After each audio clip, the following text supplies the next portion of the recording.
¿Cómo están? Buenos días. Un gusto, como siempre, un placer estar con ustedes, estar compartiendo. Y yo creo que, como decía el pastor Moisés, Dios nos va a hablar hoy como siempre nos habla, ¿no? Pero cuando tenemos un corazón preparado para,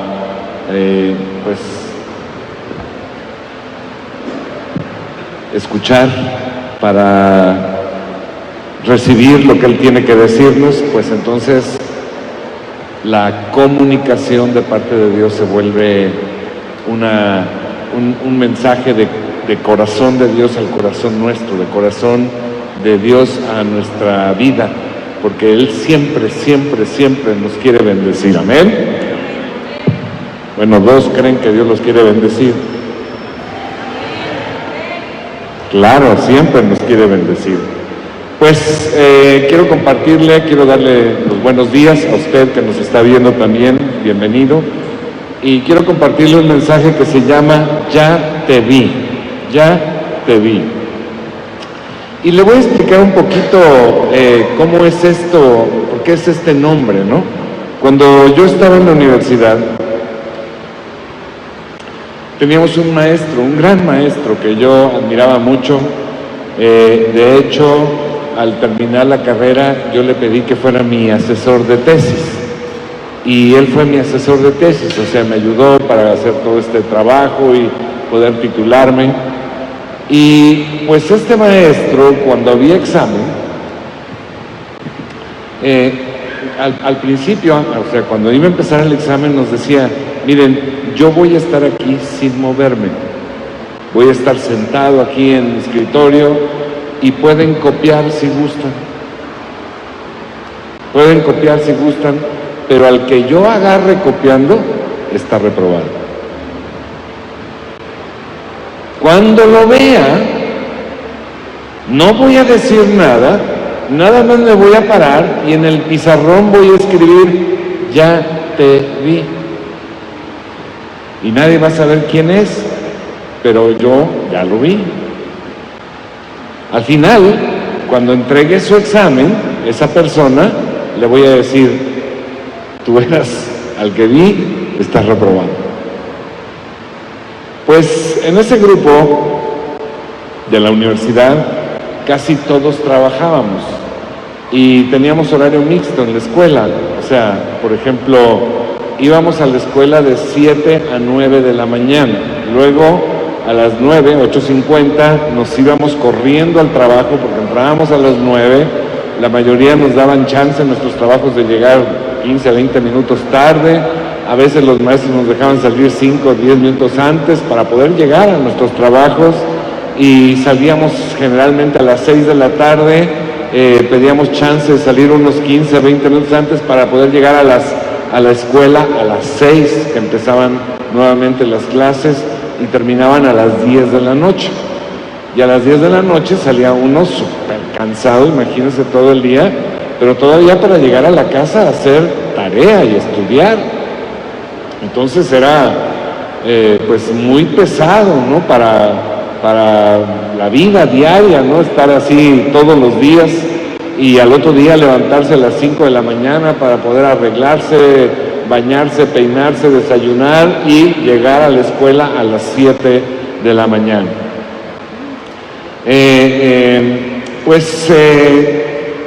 Solamente le estoy explicando no para justificarle, sino para explicarle lo que sucedió un día con este maestro. Pues resulta que un día de examen, dos de mis amigos y yo no habíamos estudiado lo suficiente para el examen. Y nos sentamos juntos y nos pusimos alegremente a copiar entre nosotros, ¿no? Cosa que por supuesto no recomiendo a ninguno de los estudiantes que me está viendo, porque luego salen muy burros y no agarran buenos trabajos, ¿no? Pues mientras nos estábamos copiando en el examen, el maestro se levantó y escribió en el pizarrón: ya te vi. Pero pues uno ni en cuenta, dijo: a ver, será a otro, ¿no? Nadie sabe que lo está viendo a uno. Y no dijo nada y se volvió a sentar. Para colmo de males, los tres nos paramos al mismo tiempo para entregar el examen. Y cuando llegamos al escritorio, nos dijo, los tres copiaron, están reprobados. Mi amigo y yo, que estaba más cercano, empezamos, no, maestro, ¿cómo cree que vamos a copiar? Pues, ¿qué piensa de nosotros? ¿Quién cree que somos? De ninguna manera, no copiamos ni nada. Pero el otro amigo le dijo, sí, maestro, yo reconozco que copié. Y entonces el maestro le dijo, bueno, nos había puesto 5, o sea, 5 era la calificación reprobatoria y 6 era la mínima aprobatoria. Nos había puesto 5. Dijo, bueno, a usted, por honesto, le voy a poner 6. Entonces mi amigo y yo nos volteamos a ver y empezamos, nosotros también copiamos, maestro, neta, también nosotros copiamos. Pues obviamente el maestro se atacó de la risa y me dijo, pues lo que no tienen ustedes es vergüenza. Pero como éramos sus consen, finalmente nos aprobó, ¿no? Nos puso 6. Pues este es el título de esta plática, Ya te vi, que es cuando alguien se da cuenta de que alguien más, otra persona, está haciendo algo malo.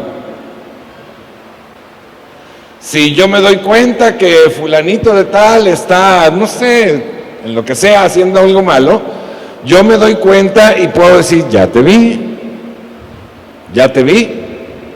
Yo me recuerdo que recientemente que me había acercado al Señor Jesús, en la iglesia donde estaba en aquel tiempo, había una señora americana que era misionera junto con su marido.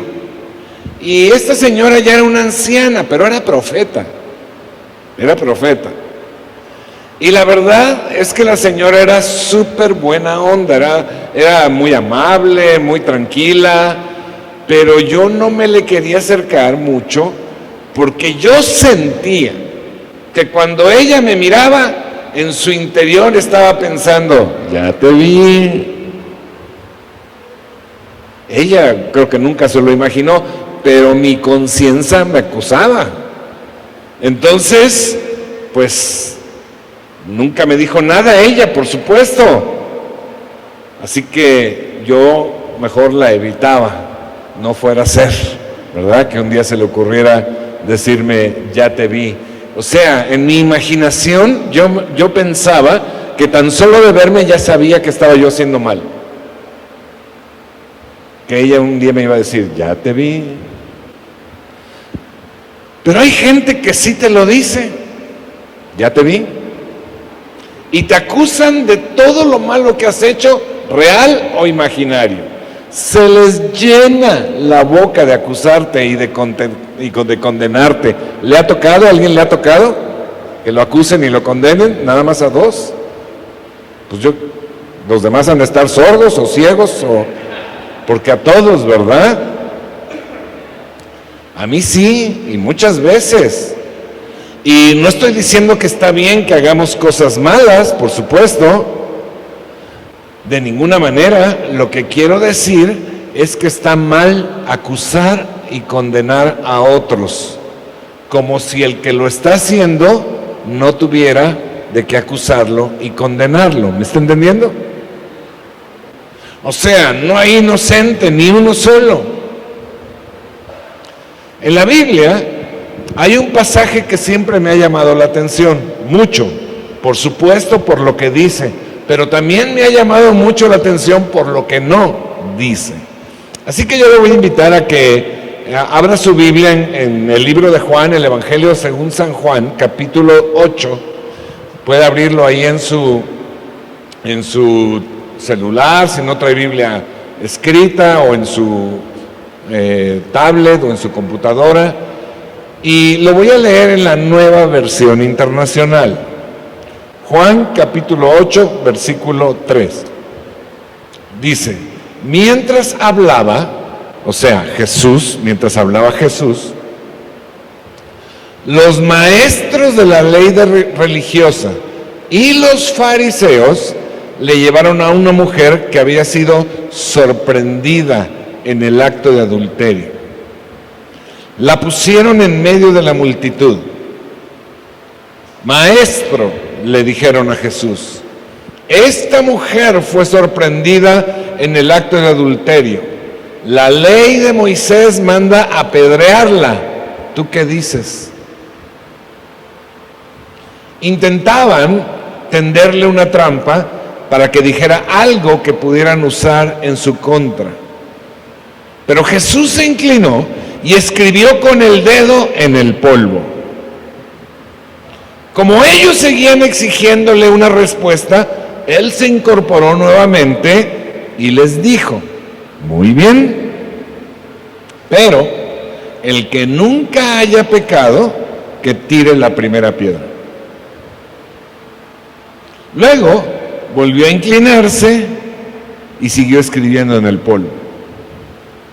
Al oír eso, los acusadores se fueron retirando uno tras otro, comenzando por los de más edad, hasta que quedaron solo Jesús y la mujer en medio de la multitud. Entonces Jesús se incorporó de nuevo y le dijo a la mujer: ¿dónde están los que te acusaban? ¿Ni uno de ellos te condenó? Ni uno, Señor, dijo ella. Yo tampoco, le dijo Jesús. Vete y no peques más. Yo creo que todos hemos leído este pasaje, ¿verdad? Lo conocemos y la verdad es que al leerlo dice uno: qué cosa tan terrible es que un pecador caiga en manos de otro pecador. Qué terrible, porque se ensaña con él. Pero fíjese que aún en medio de su justicia, entre comillas, estaban cometiendo una serie de injusticias. Por ejemplo, dijeron: agarramos infraganti en el acto de adulterio a esta mujer. ¿Y no había un hombre? ¿O estaba la mujer, cómo estaba cometiendo adulterio? ¿Cómo? No me puedo imaginar más que con un hombre. ¿Y dónde estaba el hombre? ¿Por qué no trajeron al hombre? Tal vez porque nada más porque era varón, o tal vez porque era su cuate. No sabemos eso, pero ¿no es esto una injusticia dentro de su aparente justicia? Tremenda, ¿no? Además, no les importó interrumpir lo que Jesús estaba diciendo. Les tenía sin cuidado lo que Dios dijera. Ellos estaban enfocados en su onda, en el pecado ajeno. Tampoco les importó poner a la mujer en evidencia en frente de todos. No era su problema. Para ellos, lo importante era la ley, pero a su estilo. Los ciegos, mi hermano, a sus propios pecados son terribles con los pecados de otros.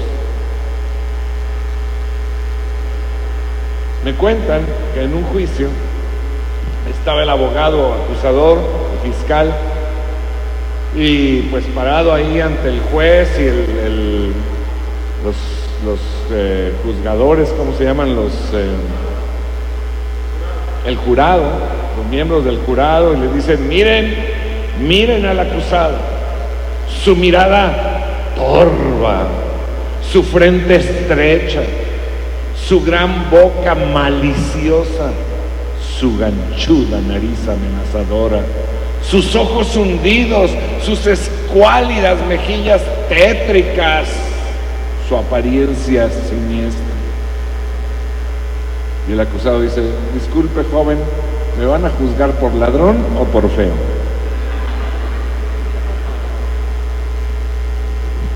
Yo quisiera llamar su atención acerca de quiénes trajeron a la mujer. ¿Sabe? Eran los religiosos que conocían la palabra de Dios. Escuche esto. Y le digo esto porque yo quisiera que aplicáramos esta enseñanza a nosotros mismos que conocemos la palabra de Dios, la iglesia, para nuestro beneficio y para beneficio del mundo. ¿Estamos de acuerdo? Bueno, aunque no estén de acuerdo, así lo voy a hacer. Ahora fíjese muy bien en la reacción de Jesús. Es una maravilla, de verdad. Se la voy a platicar nuevamente por pasos, parafrasear, obviamente, ¿no? Fíjense, cuando llegaron estos hombres, lo primero que hizo Jesús fue callarse. Él estaba predicando y cuando llegaron estos hombres con la mujer, Jesús se calló.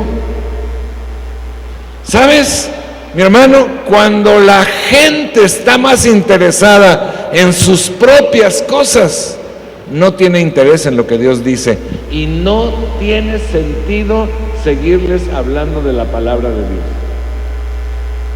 Está fuerte, ¿verdad? Está duro. Pero ellos ya no querían escuchar, ya lo sabían todo, ya no había nada que enseñarles. No les interesaba lo que Dios mismo estaba diciendo en vivo a todo color. Dice la palabra que tantos profetas del Antiguo Testamento desearon poder estar, aunque sea unos minutos, con Jesús, y estos que lo tenían ahí, les valía gorro.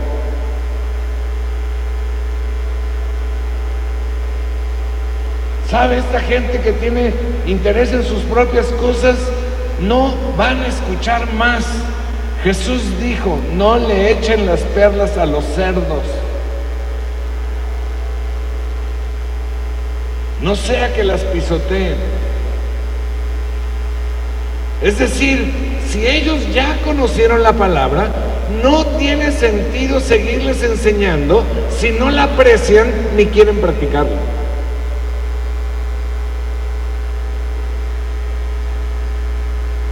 Diga conmigo, ups.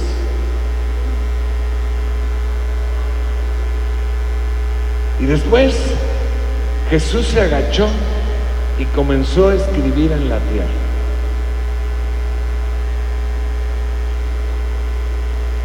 Como le seguían exigiendo una respuesta, se levanta y dice, muy bien, vamos a apedrearla por la ley que ustedes apelan.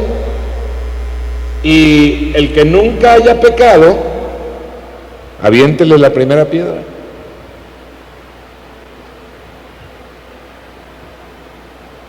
Y después se agachó nuevamente y siguió escribiendo en la tierra, en el polvo.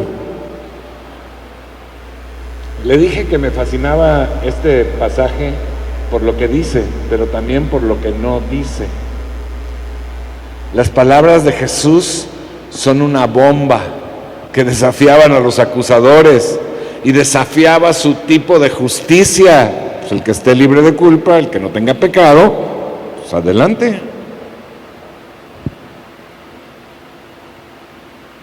Pero lo que no dice también es impactante. ¿Qué escribió Jesús en el polvo? ¿Qué escribió Jesús a la vista de todos? Pues no lo dice la Biblia. Algunos han pensado que comenzó a escribir en el piso los pecados de los religiosos, de los acusadores. O sea, que empezó a escribir, estaba aquí el religioso A y escribió adúltero, y donde estaba el religioso B escribió ladrón, mentiroso, y así fue recorriendo cada uno. Entonces cada uno se sintió confrontado. No lo sabemos, no dice la Escritura. O tal vez puedo pensar que empezó a escribir algo de la ley que ellos se sabían de memoria, de la ley que ellos estaban apelando. Y por ejemplo, no lo dice la Biblia, por ejemplo, pudo haber escrito algo como lo que está en Jeremías 2:35. Mientras estaba ahí en el polvo, empezó a escribir: te voy a juzgar, ya te vi, por alegar que no has pecado, por insistir en tu inocencia, por afirmar Dios ya no está enojado conmigo. ¡Wow! Te voy a juzgar.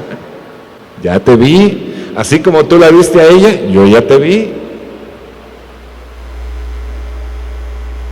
En realidad no sabemos lo que escribió.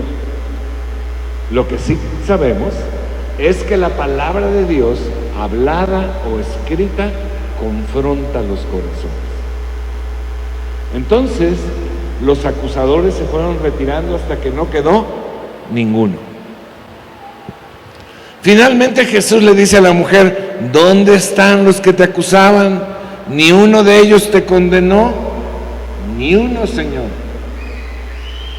Yo tampoco. Vete y no peques más. Los religiosos no entendían la obra de Dios. Para ellos, la compasión y la gracia no eran nada. Para ellos lo importante era la ley, todo lo demás salía sobrando. Pero la Biblia dice claramente: Dios no envió a su Hijo al mundo. En Juan capítulo 3, versículo 17, dice: Dios no envió a su Hijo, a Jesús, al mundo para condenar al mundo, sino para salvarlo por medio de él. En este asunto, en este evento que narramos, Cristo asistió a la gran obra por la cual vino al mundo, la cual era llevar pecadores al arrepentimiento, no para destruir, sino para salvar. Y en el Evangelio de Mateo encontramos una explicación a lo que sucedió. Sígame a Mateo capítulo 7, versículo 1. Y todos los pasajes que le estoy leyendo son en la Nueva Versión Internacional.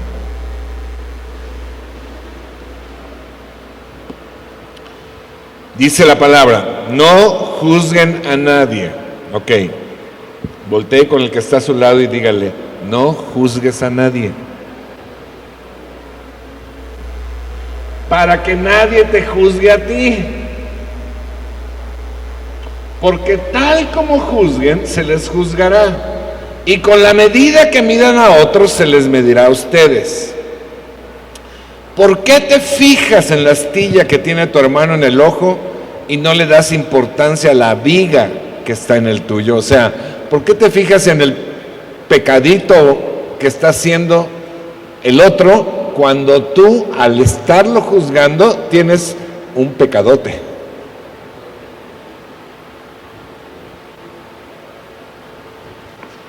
¿Cómo puedes decirle a tu hermano: déjame sacarte la astilla del ojo, cuando ahí tienes una viga, un palote en el tuyo? Hipócrita. Saca primero la viga de tu propio ojo y entonces verás con claridad para sacar la astilla del ojo de tu hermano. ¿Más claro? Ni el agua. Aquí Jesús no usó parábolas, no usó ejemplos, se fue directo a darnos una orden clara: no juzgues a los demás. Porque si lo haces, estás clamando para que a ti se te juzgue. Y yo no sé si estés listo para enfrentarte a un juicio de Dios. Te va a ir mal. Porque el juicio acarrea juicio. Dice Lucas capítulo 6, versículo 37: no juzguen y no se les juzgará, no condenen y no se les condenará, perdonen y se les perdonará. ¿De verdad quiero que Dios me juzgue y me condene? ¿De verdad quiero juzgar a otro para que Dios me juzgue y me condene de acuerdo a la ley que estoy apelando? Si lo hago con otros, si juzgo y condeno a otros, si juzgo a otros, estoy clamando a gritos para que a mí me juzguen en base a la ley. Y nadie sale bien librado. Es mucho mejor ampararse en la misericordia y la gracia de Dios, que sin merecerlo nos perdonó todos nuestros pecados. Por eso Jesús dice: den de gracia lo que recibieron de gracia. Tanto Jesús como los cristianos aceptamos a las personas, aceptamos al pecador, sea quien sea. No aceptamos al pecado, aceptamos a las personas, sea quien sea. No juzgar a otros no significa que estemos de acuerdo con el pecado. No juzgar a otros no significa que le digamos bueno a lo malo. No juzgar a otros tampoco significa que no tengamos discernimiento cuando alguien está enseñando algo doctrinalmente equivocado. No juzgar a otros no significa que no tengamos discernimiento para entender que algo está mal. No juzgar a otros tampoco significa que no enseñemos sobre los pecados o que nos opongamos o que no nos opongamos al pecado. A lo que se está refiriendo, al ordenarnos no juzgar a otros, lo que se está refiriendo es a que no juzguemos a otros superficialmente, sin saber realmente los hechos. Porque aparte de juicio, es chisme. ¿No le ha tocado que dicen, es que fulanito anda hablando de ti? Pues ni me conoce, ¿qué puede andar hablando de mí?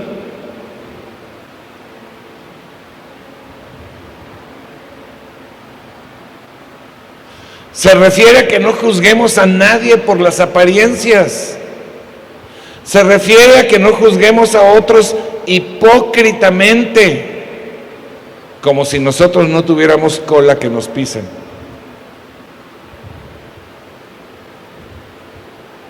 Ahora, ¿cómo se acomoda esto en la práctica, en la vida cristiana? Hay 3 cosas rápidas que le quiero compartir. Número 1, no juzgues ni condenes con tu boca a los demás. Y quiero hacer en esto 2 partes dentro del número 1. Inciso A. Si quieres ganar para Cristo a alguien fuera de la iglesia, si quieres darle testimonio, tú no te debes de concentrar en señalarle su pecado, sino en darle las buenas noticias de perdón y salvación en Jesucristo. Es que ya fui a evangelizar y ya le dije que es un borracho desgraciado. O sea, no solamente no lo vas a ganar para Cristo, lo vas a alejar. ¿Sí me explico? No estamos para juzgar, estamos para dar buenas noticias.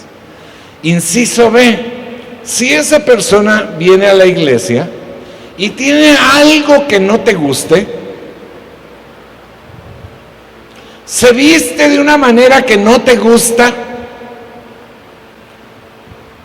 habla de una manera que no te gusta, hace algo que no te gusta, o le sabes algo que no te gusta, muérdete la lengua, tápate la boca y dale amor, gracia y aceptación.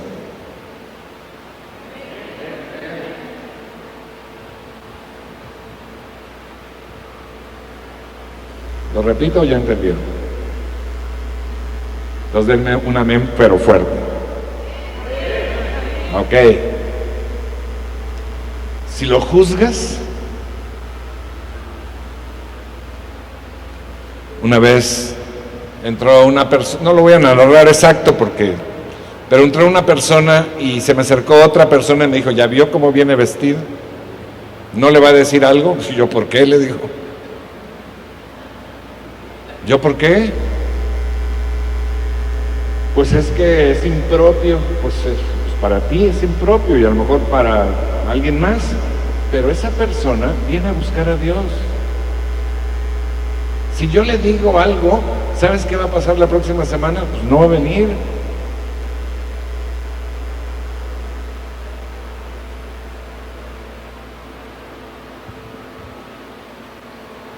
Si tú juzgas a una persona que viene a la iglesia, vas a ganar juicio para ti.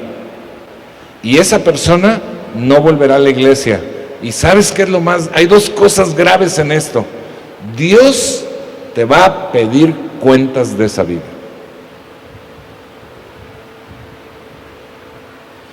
Costó mucho trabajo traer como para que tú le salgas con que no te gustó algo. Pero además de esa consecuencia grave hay otra consecuencia menos grave. Yo te voy a bajar 97 puntos. Segundo punto, le dije que iba a dar 3 puntos prácticos para la vida cristiana. La iglesia está primeramente para dar el mensaje de buenas noticias y después para enseñar la palabra de Dios, para que las personas puedan conocer lo que le agrada y lo que no le agrada a Dios. Por eso, por ejemplo, tenemos los cursos bíblicos Logos. Por eso tenemos esta reunión dominical. Por eso tenemos las casas de amigos. Por eso tanta cosa. Nosotros enseñamos la palabra de Dios en general. Y en la palabra de Dios viene lo que le agrada y lo que no le agrada a Dios. O dicho de otra manera, viene lo que te conviene y lo que no te conviene.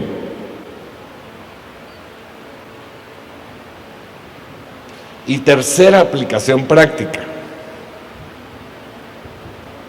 No trates de convencer a nadie de que deje su pecado, porque esa labor le corresponde al Espíritu Santo. Dice Juan capítulo 16, versículo 8, Jesús está hablando de la promesa del Espíritu Santo y dice, y cuando Él venga, el Espíritu Santo, convencerá al mundo de su error en cuanto al pecado, a la justicia y al juicio.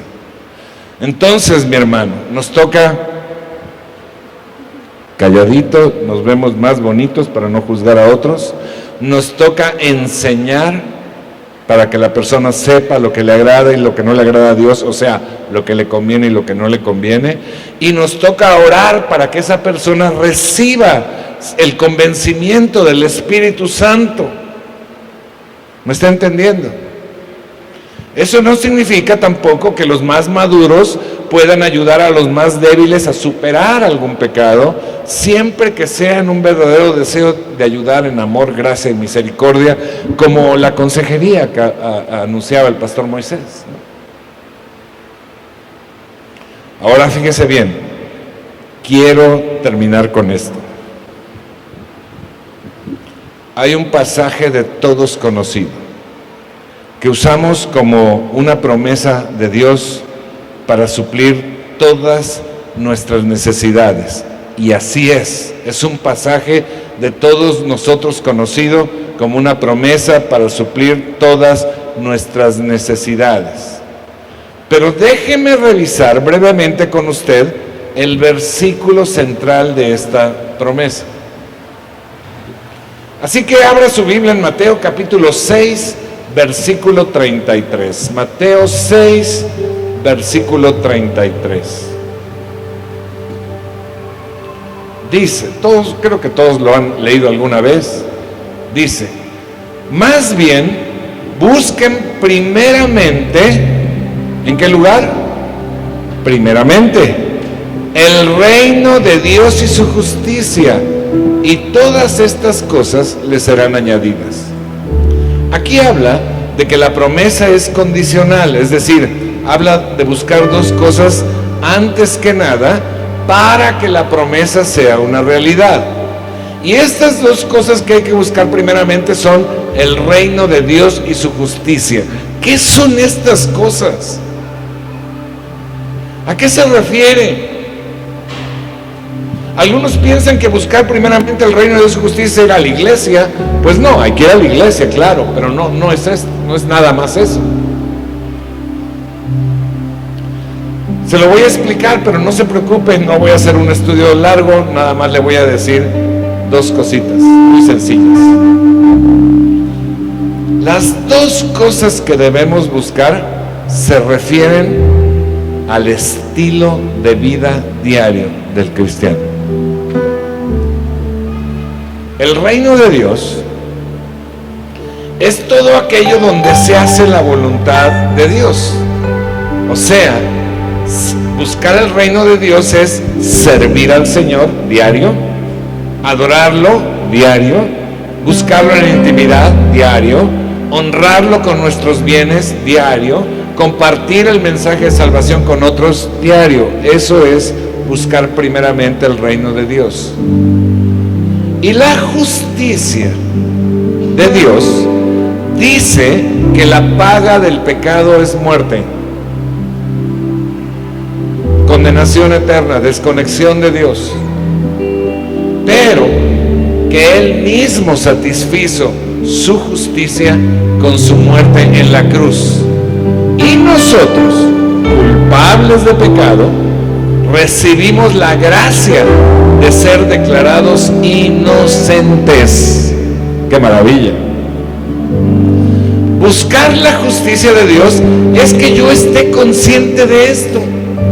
No merecía el perdón, yo era el culpable, pero Cristo llevó la carga por mí y ahora me hizo inocente. Y es vivir agradecido con Dios y darlo. Vivir agradecido con Dios sin juzgar y sin condenar a los demás. Eso es buscar primeramente la justicia de Dios. Si cumplimos estas dos condiciones, dice la palabra que todo lo que necesitemos será suplido por Dios. Así que, mi hermano, queremos ser personas, hombres y mujeres de gracia, de vivir en la justicia de Dios. Recibimos su justicia y compartimos su justicia. Así que la próxima vez que veamos a alguien digno de juicio y condenación, ¿quiere conocer a alguien digno de juicio y condenación? Pues voltea a ver a todos los que estamos aquí. Todos somos dignos de juicio y condenación. Pero si usted ve a alguien, porque a lo mejor aquí dice, no, pues en la iglesia se portan re bien, ¿verdad? Pero si usted ve a alguien, cualquier persona digna, según usted, de juicio y de condenación, yo quiero pedirle de favor que se le queden mirando fijamente a los ojos y le diga, ya te vi, ven a recibir la gracia y el amor de Dios. Amén. Amén. Amén.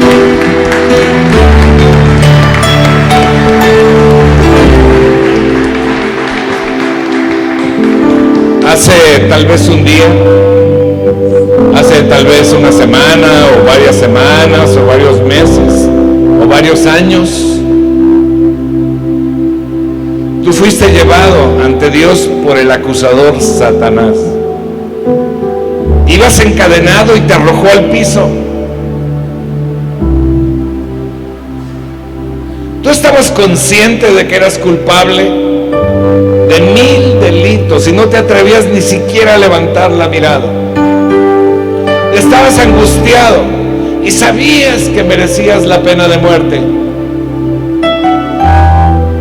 Entonces Satanás le dijo a Jesús, a este o a esta lo agarré, lo caché infraganti, en pecado. Y según tu propia ley,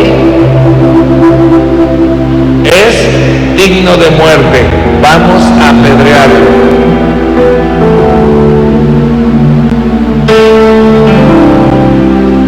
Jesús lo escuchó, se agachó a donde estabas tirado, te miró a los ojos, te enseñó sus heridas y te dijo, ¿crees en mí?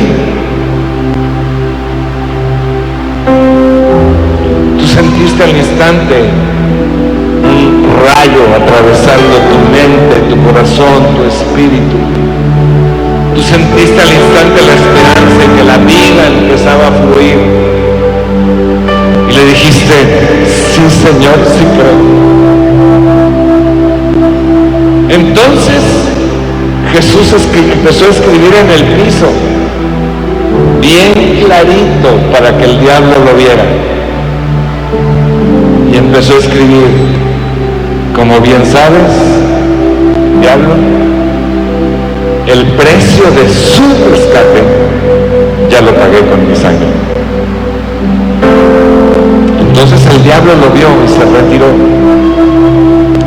Jesús se levantó y te preguntó: ¿dónde está el que te acusa? ¿Dónde está el que te condena? Ya se retiró, Señor. Entonces yo tampoco te condeno. Ven a mis brazos, hijo mío, y disfruta de mi amor.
A vivir conforme al corazón de Dios y que sea el Espíritu Santo el que los convenza, no nosotros.